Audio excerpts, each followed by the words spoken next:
Hi friends and welcome back to my channel. আমরা যেটা পড়ছিলাম ইভলিউশন, সেই ইভলিউশনের আমরা অলরেডি লাস্ট পার্টে চলে এসেছি। এটাই লাস্ট ভিডিও। তবে তোমাদের একটা জিনিস বাকি আছে, যে হার্ডি উইনবার্গের যে প্রিন্সিপালটা আমি পড়িয়েছিলাম, সেই প্রিন্সিপাল থেকে কিছু মানে ম্যাথামেটিক্স আসে, মানে অঙ্ক টাইপের তুমি বলতে পারো। তো সেগুলো আমি পরে একটা কোনো ক্লাসেতে আমি তোমাদের করিয়ে দেবো, ঠিক আছে? তো আজকে আমরা যেটা পড়বো যে হিউম্যানদের ইভলিউশনটা কিভাবে হলো। এতদিন পর্যন্ত আমরা পড়েছি যে কিভাবে মানে অরিজিন অফ আর্থ, তারপরে হচ্ছে যে আমরা যে বিভিন্ন রকমের যে হোমোলজিক্যাল ক্যারেক্টারিস্টিক্স, অ্যানালজিক্যাল ক্যারেক্টারিস্টিক্স, তারপরে তোমার এই যে কিভাবে তোমার মলিকিউলস তৈরি হয়েছে, কিভাবে এনভায়রনমেন্ট তৈরি হয়েছে, সেগুলো আমরা সব পড়ে এসেছি। ডারউইনিজম, ল্যামার্কিজম, সেগুলোতে কে কী মতবাদ বলেছে না বলেছে সেগুলোও সব পড়েছি। তো আজকে আমরা একদম লাস্টে চলে এসেছি, যেখানে হিউম্যান ইভলিউশন নিয়ে বলা হবে। আমি আগের দিনকেও বলেছিলাম যে হিউম্যান হচ্ছে সবথেকে একদম নিউয়েস্ট স্পিসিস। মানে হচ্ছে যে একদম তুমি দেখবে ইভলিউশনের লাস্ট চ্যাপ্টারের একদম লাস্ট পেজেতে হচ্ছে হিউম্যানের ইভলিউশন নিয়ে বলা হয়েছে। কারণ হচ্ছে হিউম্যান হচ্ছে সবথেকে উন্নত এবং ইভলিউশন হতে হতে একদম নিউয়েস্ট স্পিসিস, সেই জন্য হিউম্যানস। ঠিক আছে, দেখো এখানটায় কি বলছে। About 15 million years ago, primates called Dryopithecus and Ramapithecus were existing. তার মানে কি বলছে যে 15 মিলিয়ন বছর আগে হচ্ছে প্রাইমেটস, যাদেরকে বলা হতো ড্রায়োপথিকাস আর রামাপথিকাস, তারা হচ্ছে থাকতো। এখানে একটা কোয়েশ্চেন আসে যে প্রাইমেটস আমরা কাদের বলবো। তো প্রাইমেটস হচ্ছে কিছুটা বলতে পারো যে আগে যে শিম্পাঞ্জি ছিল, এপস ছিল, তাদের মতনই এই প্রাইমেটসগুলোকে বলা হয়েছে। ঠিক আছে, এই প্রাইমেটসদের হচ্ছে মাথা অনেক বড় বড় ছিল। তারপরে এরা হচ্ছে চারটে মানে যেমন আগে হাঁটতো সেরমভাবে হচ্ছে মানে 4 পা দিয়ে হাঁটে, এরা 2 পা দিয়ে পারে না। এদের স্পাইনাল কর্ডের হচ্ছে কিছু ডিফারেন্স পাওয়া যায়, এদের ব্রেনের যে ফোরামেন ম্যাগনাম আছে সেখানে ডিফারেন্স আছে মানুষের সাথে। তার মানে এটা বলা চলে যে প্রাইমেটস থেকেই হচ্ছে যে হিউম্যানস তৈরি হয়েছে। এখনকার দিনে যে হিউম্যানস, সেটা প্রাইমেটস থেকেই হচ্ছে বলা চলে। They were hairy and walk like gorillas and chimpanzees. ঠিক আছে, তো এরা হচ্ছে যে হেয়ারি, মানে এদের হেয়ারি স্ট্রাকচার আছে, আর এরা হচ্ছে গরিলা আর শিম্প্যাঞ্জির মতনই হাঁটে। ঠিক আছে, তুমি প্রাইমেটস বলে গুগলে সার্চ করবে, দেখবে প্রাইমেটসের অনেক ছবি পেয়ে যাবে, তো তোমরা সেখান থেকে বুঝে নিতে পারো। Ramapithecus was more man-like while Dryopithecus was more ape-like. ঠিক আছে, দেখো আমি যেটা বললাম যে প্রাইমেটস থেকেই হচ্ছে তোমাদের হিউম্যানসদের ইভলিউশনটা শুরু হয়েছে। তো প্রাইমেটস বলছে যে এইগুলো হচ্ছে প্রাইমেটস কী কী, ড্রায়োপথিকাস আর র্যামাপথিকাস। ড্রায়োপথিকাস যেটা ছিল সেটা হচ্ছে মোর এপ লাইক, আর র্যামাপথিকাস যেটা হচ্ছে প্রাইমেট সেটা হচ্ছে মোর হিউম্যান লাইক। ঠিক আছে, তার মানে দুটো ব্রাঞ্চ হয়ে গেল।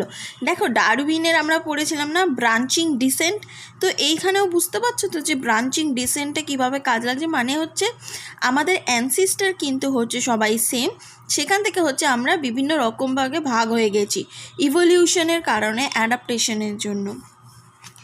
Few fossils of man-like bones have been discovered in Ethiopia and Tanzania.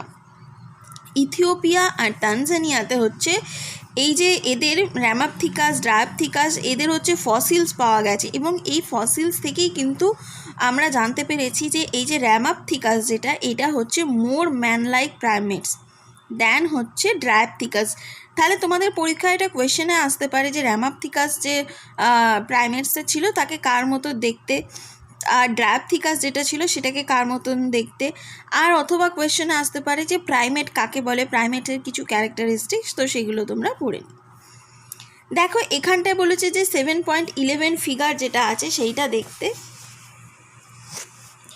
দেখো এখানটায় দেখো যে মানুষের সাথে কত, মানে এগুলো হচ্ছে স্কাল নিয়ে ডিফারেন্স করা হয়েছে। ঠিক আছে, দেখো এখানটায় কি বলেছে যে a comparison of skulls of adult modern human being. Adult modern human বিইংয়ের কীভাবে স্কালের ডিফারেন্সটা হয়েছে সেইটাকে হচ্ছে এখানটায় বলা হয়েছে। Baby chimpanzee and adult chimpanzee. Human being, baby chimpanzee আর অ্যাডাল্ট শিম্প্যাঞ্জি সব কটার হচ্ছে মডার্ন স্কালগুলোকে নিয়ে এখানে গবেষণা করা হয়েছে। মানে এই পিকচারটায় হচ্ছে কম্প্যারিজন করা হয়েছে। The skull of baby chimpanzee is more like adult human skull than that adult chimpanzee skull. ঠিক আছে, যে এইটার সাথে দেখো এইটার মিল আছে না, তো সেটাই বলছে যে the skull of baby chimpanzee is more like adult human skull. দেখো এটার সাথে এটার অনেকটা মিল আছে দেন অ্যাডাল্ট শিম্প্যাঞ্জি স্কাল। এটার সাথে এটার থেকে কিন্তু এটার সাথে এটার অনেকটা মিল আছে। কেন?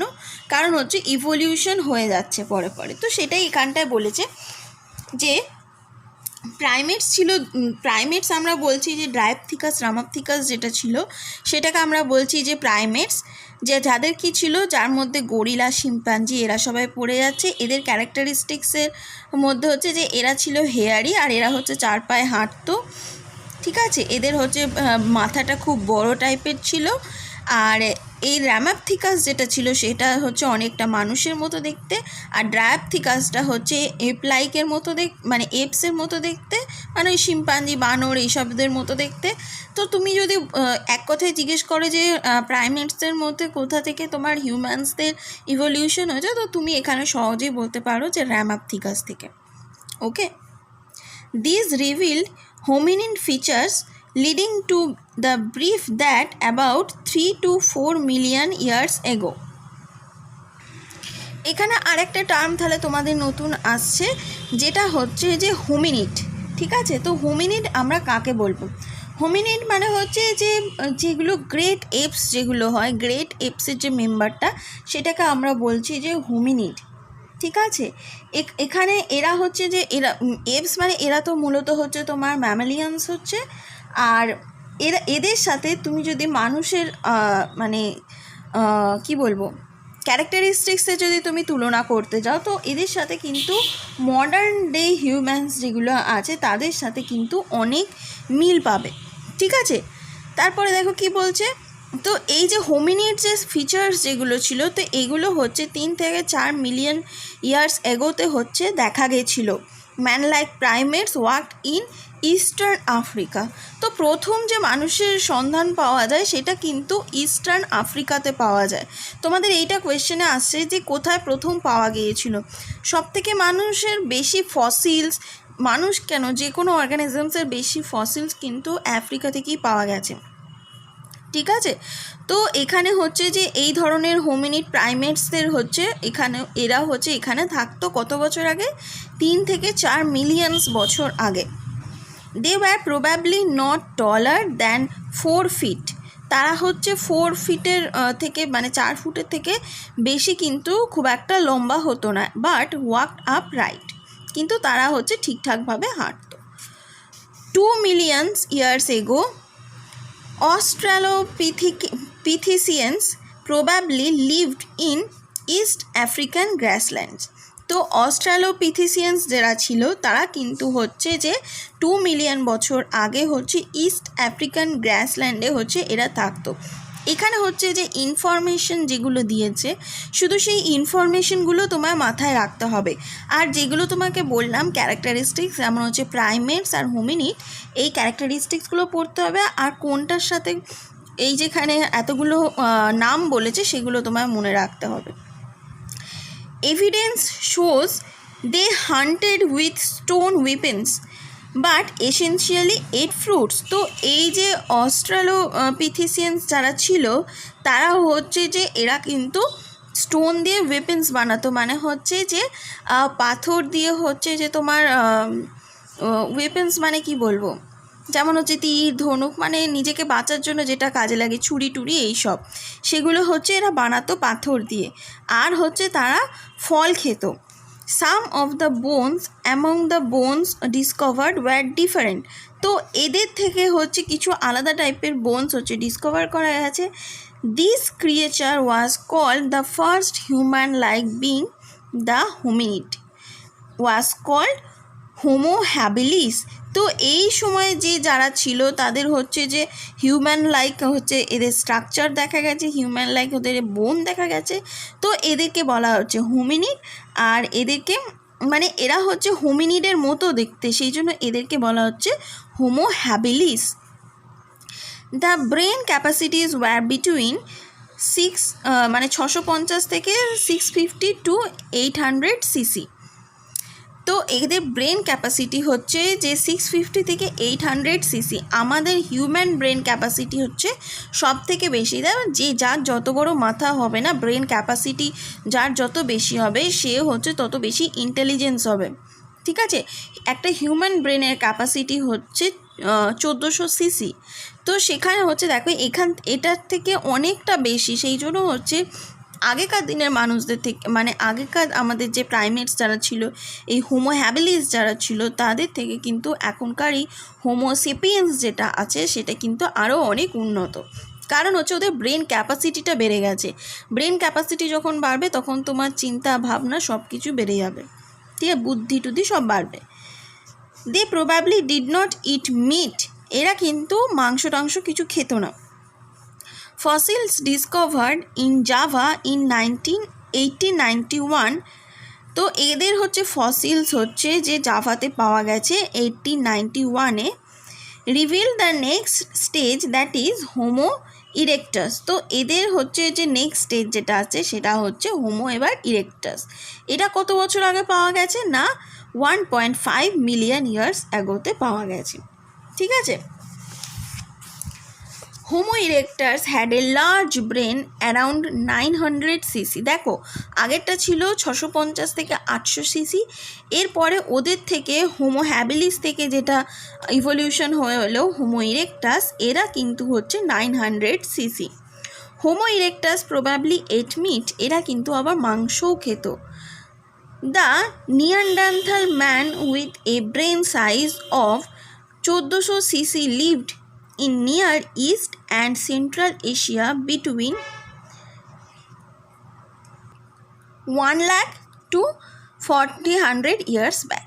তার মানে কী বলছে যে নিয়ান্ডারথাল যে ম্যানগুলো, মানে এখনকার যে সব যে মানুষের যেগুলো আমরা দেখতে পাই সেগুলো হচ্ছে যে 1400 সিসির মধ্যে হচ্ছে তাদের ব্রেন ক্যাপাসিটিটা থাকে।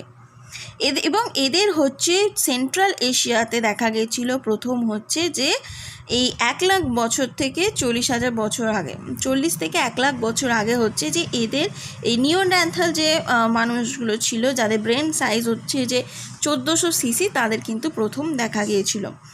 দে used hides to protect their body and buried their dead. তো এই যে নিওন্ডারথাল যে মানুষগুলো ছিল তারা কিন্তু তাদের যে বডিটা তারা কিন্তু কাপড় দিয়ে ঢেকে রাখতো, এবং তারা হচ্ছে মারা যাওয়ার পরে তাদেরকে কিন্তু কবর দিয়ে দেওয়া হতো। Homo sapiens arose in Africa and move across continents. Homo sapiens কিন্তু প্রথম আফ্রিকাতেই দেখা যায় এবং তারা কি হচ্ছে ব্রাঞ্চড হয়ে যায়। এখানেও দেখো ব্রাঞ্চিং ডিসেন্ট দেখা যাচ্ছে ডারউইনে, ব্রাঞ্চ হয়ে গিয়ে তারা হচ্ছে বিভিন্ন কন্টিনেন্টসে পৌঁছে গেছে। And developed into distinct races, এবং তারা হচ্ছে এক একটা জাতি তৈরি করে, কারণ হচ্ছে সেখানকার যেখানে গেছে সেখানকার জিওগ্রাফিক্যাল কন্ডিশন যেরকম হয়েছে সেখানে অ্যাডপ্ট করে থাকার জন্য হচ্ছে তারা নিজেদের মধ্যে কিছু ইভলিউশন করেছে, যার ফলে কি হয়েছে যে নতুন নতুন প্রজাতি তৈরি হয়ে গেছে। কিন্তু আমরা যদি আমাদের অ্যানসিস্টারটা দেখতে চাই তো আমাদের অ্যানসিস্টার কিন্তু সবারই same. During ice age between 75,000 থেকে 10,000 years ago modern Homo sapiens Arrows. ঠিক আছে, তার মানে মডার্ন হোমোসেপিয়েন্স হচ্ছে 75,000 থেকে 10,000 বছর আগে তৈরি হয়েছে। তো এইটা কিন্তু তোমাদের মনে রাখতে হবে। দেখো অন্য বইতে অন্য অনেক ডেটা পেয়ে যাবে, কিন্তু তোমাকে এনসিইআরটি ডেটাটাই মনে রাখতে হবে, কারণ এনটিএ যেটা ফিক্স করে সেটা কিন্তু এনসিইআরটির ওপর বেস করে। যদি এখানে ভুল থাকে তো তোমাকে কিন্তু সেই ভুলটাই লিখতে হবে। এরপর কি বলছে দেখো, pre historic cave art developed about 1800 years ago. তার মানে এখানে যে বিভিন্ন ধরনের যে কেভ আর্টগুলো, যে গুহা চিত্র যেগুলো দেখা গেছে সেগুলো কিন্তু 18,000 বছর আগে তৈরি হয়েছে প্রি হিস্টোরিক পেজেতে। এগ্রিকালচার কেম অ্যারাউন্ড 10,000 ইয়ার্স ব্যাক। এগ্রিকালচার হয়েছে 10,000 বছর আগে অ্যান্ড হিউম্যান সেটেলমেন্ট স্টার্টেড। যখন থেকে মানুষ এগ্রিকালচার করতে শুরু করলো তখন থেকেই হচ্ছে যে সেটেল ডাউন হতে থাকলো। তার আগে তো এদিক ওদিক ঘুরে বেড়াতো, যেখানে খাবার পেত সেখানে থাকতো, আবার সেখানকার খাবার শেষ হয়ে গেলে অন্য জায়গায় তারা চলে যাযাবর টাইপের জীবনযাপন করতো। কিন্তু যখন মানুষ এগ্রিকালচার করতে শিখলো তখন কি হলো, তারা নিজস্ব একটা জমি নিয়ে নিল, সেখানেই হচ্ছে তারা তাদের ফসল উৎপাদন করে সেটেল ডাউন হয়ে গেল। তার মানে কী হলো, যাযাবর টাইপের জীবন থেকে তারা এবার একটা জায়গায় স্থায়ী জীবনযাপন করতে শুরু করলো। The rest of what happened is part of human history of growth and decline of civilization. তো এরপরে যেটা হয়েছে যে সেটা হচ্ছে যে হিউম্যান হিস্ট্রি অফ গ্রোথের মধ্যে চলে গেছে এবং হচ্ছে যে বিভিন্ন ধরনের মানে এখন হচ্ছে এরপরে যেগুলো আছে মানে কি হচ্ছে, যখন মানুষ এগ্রিকালচার তৈরি করতে লাগলো তখন আমরা হিস্ট্রিতে পড়েছি, তারপর সেই জনপদ তৈরি হলো, তারপরে আস্তে আস্তে কী হলো, রাজ্য সাম্রাজ্য এরকমভাবে ভাগ হতে থাকলো এবং তারপরে এটা হচ্ছে পুরো হিস্টোরিক্যাল পেজেতে চলে যাবে এবং ইভলিউশনের দিক দিয়ে হচ্ছে আমাদের এখানেই শেষ। ইভলিউশন মানে হচ্ছে যে তখনকার থেকে কিন্তু এখন যেটা আছে সেটা কিন্তু চলে এলাম। দেখো পুরনো যুগের মানুষ থেকে কিভাবে আস্তে আস্তে নিজেকে বদলালো। দেখো হোমো হ্যাবিলিস কোথায় ছিল, সেখান থেকে হোমো ইরেক্টাস হলো, হোমো ইরেক্টাস থেকে নিয়ানডারথাল হলো। তারা আগে হচ্ছে শুধুমাত্র ফ্রুটস খেত, সেখানে তারপর হচ্ছে তারা মিট খেতে শিখলো, তারপরে হচ্ছে তারা তাদের বডিতে কাপড় জড়ালো, তারা নিজেদেরকে বিউরিড করতে শিখলো, তারা এক জায়গায় হচ্ছে এগ্রিকালচারাল করতে শিখলো। এরপরে হচ্ছে এখনও পর্যন্ত ইভলিউশন চলে যাচ্ছে। ঠিক আছে, ইভলিউশন কিন্তু এখনও কন্টিনিউয়াস প্রসেস। যদি ইভলিউশন কোনো দিন বন্ধ হয়ে যায় জানবে স্পিসিস কিন্তু তখন থেকে আর থাকতে পারবে না, কারণ নেচার বদলাচ্ছে। তো তোমাকেও ওই মানে বদলানো নেচারের সাথেই হচ্ছে তুমি যদি নিজেকে ফিক্সড করে রাখো তাহলে কিন্তু তুমি বাঁচতে পারবে না। নেচারও বদলাবে, তোমাকে সেই আন্দাজে বদলে নিতে হবে, তবেই কিন্তু তুমি এখানে বেঁচে থাকতে পারবে। এটাই হচ্ছে মূল ইভলিউশন। এবং ইভলিউশনে একটা কি বোঝা যাচ্ছে যে চেষ্টা করলে কিন্তু সব কিছু হয়। দেখো মানুষ আগে কিন্তু যেগুলো তোমাদের গরিলা শিম্প্যাঞ্জি এরা ছিল তারা কিন্তু 4টে হাত পায়ে হাঁটতো, কিন্তু ওরা চেষ্টা করতে করতে নিজেদের মধ্যে ইভলিউশন হয়ে গেছে, নিয়ে ওরা কি করেছে 2টো পায়ে হাঁটতে শিখেছে। আমাদের মধ্যে স্পাইনাল কর্ডের চেঞ্জ হয়েছে, ব্রেনের চেঞ্জ হয়েছে, ব্রেন ক্যাপাসিটির চেঞ্জ হয়েছে। ঠিক আছে, তো এই যে একটা হিউজ ইভলিউশন হয়েছে, হিউজ ইভলিউশন হয়ে এখন আমরা এই অবস্থায় এসে পৌঁছেছি এবং ভবিষ্যতে আরও হয়তো আমাদের মধ্যে চেঞ্জ হতে পারে। সেটা কিন্তু আমরা এখনও কিছু বলতে পারছি না যে ইন ফিউচারে কি হবে আমাদের। ঠিক আছে, তো ইভলিউশন চ্যাপ্টার তো তোমাদের এখানেই শেষ হয়ে গেল, আর তো কিছু নেই, এখানেই শেষ। এরপরে আমি তোমাদের একদিন হার্ডউইনবার্গ প্রিন্সিপালের যে ম্যাথামেটিক্সগুলো আছে, যে প্রবলেমসগুলো আছে, সেগুলো আমি একদিন সব বসে তোমাদের সলভ করিয়ে দেব। তো তোমাদের যদি এখানে কোনো কোয়ারিজ থাকে অবশ্যই কিন্তু কমেন্ট সেকশনে জানিও, আর নেক্সট আমি কি চ্যাপ্টার শুরু করব সেটা কিন্তু কমেন্ট বক্সে জানিয়ে দিও। ঠিক আছে, তাহলে আমারও বুঝতে সুবিধা হবে যে কোন চ্যাপ্টারটার ডিম্যান্ড এখন বেশি আছে, আমি তাহলে সেই চ্যাপ্টারটা শুরু করব। ওকে, তো ভিডিওটা যদি ভালো লাগে অবশ্যই লাইক করে দিও, শেয়ার করে দিও, আর চ্যানেলটাকে সাবস্ক্রাইব করে দিও। ওকে, থ্যাংক ইউ।